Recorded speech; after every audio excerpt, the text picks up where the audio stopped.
Dakar, Reuters. UN investigators Zaida Catalan and Michael Sharp were on familiar ground when they sat down with local leaders in central Congo in March to discuss a widening 7-month-old conflict in the area.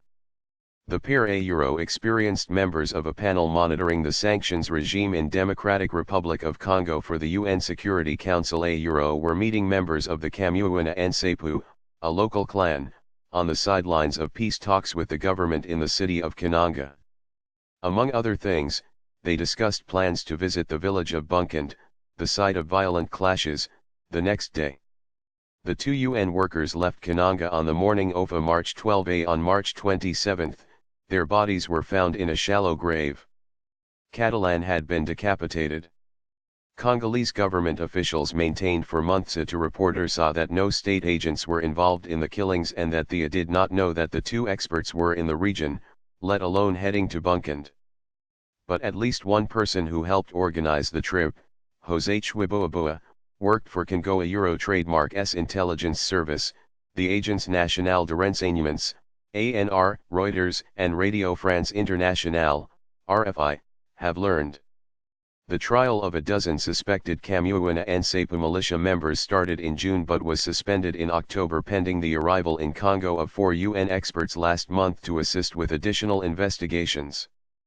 Phone logs in a confidential Prosecuto Trademark's case file compiled for the trial and seen by Reuters and RFI, who jointly reported the story, show that Chiboaboa had frequent contact with a local ANR boss, Luc Albert Tanga Sakrin, before and after the two experts were killed.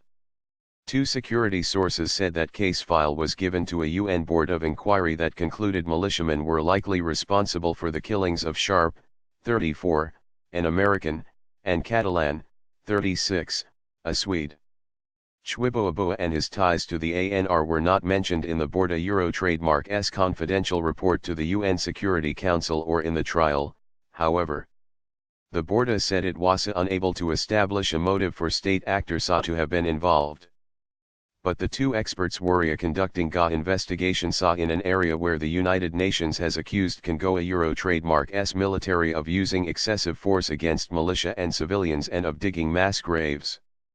The top ANR official in Congo, Caleb Mutant, told Reuters and RFI that Chiboaboa was working as a volunteer informant for the agency at the time of the meeting, but did not inform ANR officials about his contacts with the two experts. Since the trial of the militiamen was suspended, Chiboaboa was arrested and charged last week with the murder of Catalan and Sharp and participation in an insurrection, his lawyer, Tresor Kabangu, told Reuters. Kabangu said his client denies the charges and has not worked for the ANR in more than a year. Government spokesman Lambert Mende now says that authorities have not excluded the possibility that state agents were involved. Or if there is a state agent who was involved, he will be pursued and judged. Mende said on December 1 after Reuters and RFI laid out the contents of the case file and phone logs. The UN Borda Trademark's chairman, Greg Starr, declined to say if he had seen the Prosecuto Trademark's file or was aware of its contents. In an emailed answer to questions, Starr said only that the Borda Trademark's report had a tight deadline and did not include some sensitive information, which was turned over to authorities in the United States and Sweden, because of concerns about leaks. A thorough criminal investigation into a heinous act like this, under these circumstances, could not be accomplished in only 3 months. He said. Congo Trademark's top military prosecutor, Joseph Pond, declined to respond to questions about why Chiboaboa Trademark's involvement was not raised in the trial, except to say the proceedings are public. Tanga Sakrin declined to comment. President Joseph Kabila Trademark's Deputy Chief of Staff, Jean-Pierre Kambila, also declined to comment, citing the ongoing trial. A tense relationship. Ties between the United Nations and Congo can be tense, with authorities often accusing the world body of meddling in their sovereign affairs. The UN peacekeeping mission, deployed in 1999 to monitor a ceasefire in a long-running war in the East, is the World Trademark's largest with about 18,000 uniformed personnel. Catalan and Sharp were investigating a new conflict in the central Kasai region. In August 2016, Kamuana and Sapa militiamen in the area rose up to demand government forces withdraw after the local chief, Jean-Pierre Mbandai, was killed.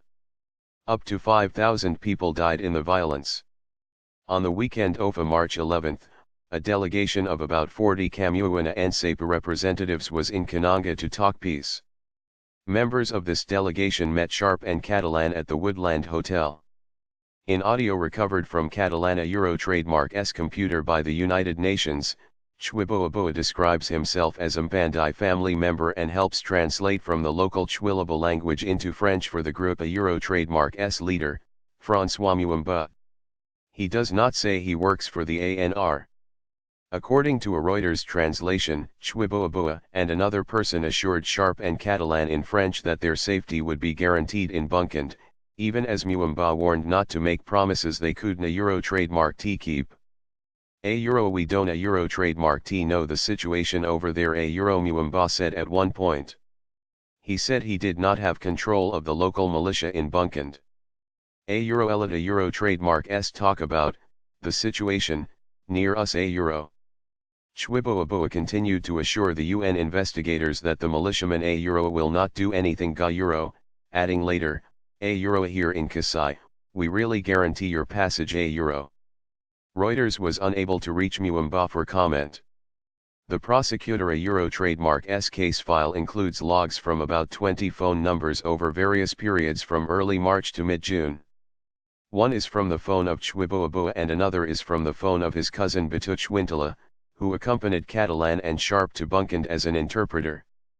Chwintala claimed in a 2012 job application to the government of Kasai Occidental Province, seen by Reuters and RFIA to have also worked for the ANR. The government says Chwintala is dead, but the United Nations cannot confirm that Mutand, the top ANR official could not confirm if Chwintala had worked for the ANR but said he was looking into it.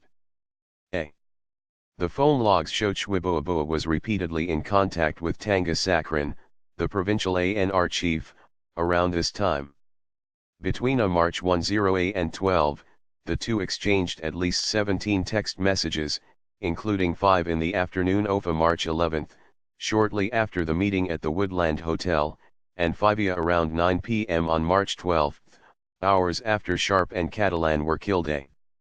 Mutanda said he asked Chwiboaboa 3 times in an interrogation in the capital Kinshasa whether he informed ANR officials about his contacts with the investigators, and Chwiboaboa said no each time. Reuters and RFI could not independently confirm this. I looked Jose Chwiboaboa in the eyes and asked him because I myself wanted to have a clean conscience Mutanda said. Final call. Sharp spent 3 years working in eastern Congo for a Mennonite peacebuilding organization, trying to persuade rebels to lay down their weapons, before joining the sanctions panel in 2015 as its armed groups expert. Catalan, the Panella Euro Trademark's humanitarian expert, worked for the European Union Euro Trademark's police mission in Congo in 2011-12 and also held posts with the EU in Palestine and Afghanistan. The phone logs show the last call from Catalana Euro Trademark's phone was to her sister, Elizabeth Morsby, in Svedena at 4:49 p.m. Morsby told Reuters and RFI she could hear only some male voices in the background and Catalan breathing deeply before the call disconnected. No one answered when she called back. Some relatives and rights activists told Reuters and RFI they raised concerns early about possible government involvement because state forces were heavily implicated in rights abuses in Kasai that attracted international attention in the past. The families and Washington want the United Nations to launch an independent investigation.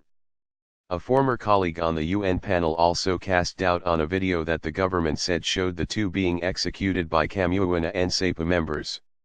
He said the video raised more questions than it answered, for example, why at least one of the alleged assassins gave orders in Lingala, the language of Western Congo and the army, rather than the local Chwilaba.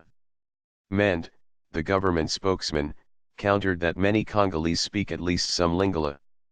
The UN board noted theories of alternate causes of the incident but cited a lack of motive for government to be involved. It also said Sharp and Catalan failed to heed warnings from UN security officials that travel outside Congo was dangerous. The FBI has opened an investigation according to Sharp trademark's parents, who have met with bureau investigators. The FBI declined to comment. The Swedish Prosecutor trademark's office is investigating Catalan trademark's killing but complained in a statement last month that Congolese officials are not cooperating. Men said it was up to Swedish authorities to provide information to the Congolese court hearing the case, not the other way around.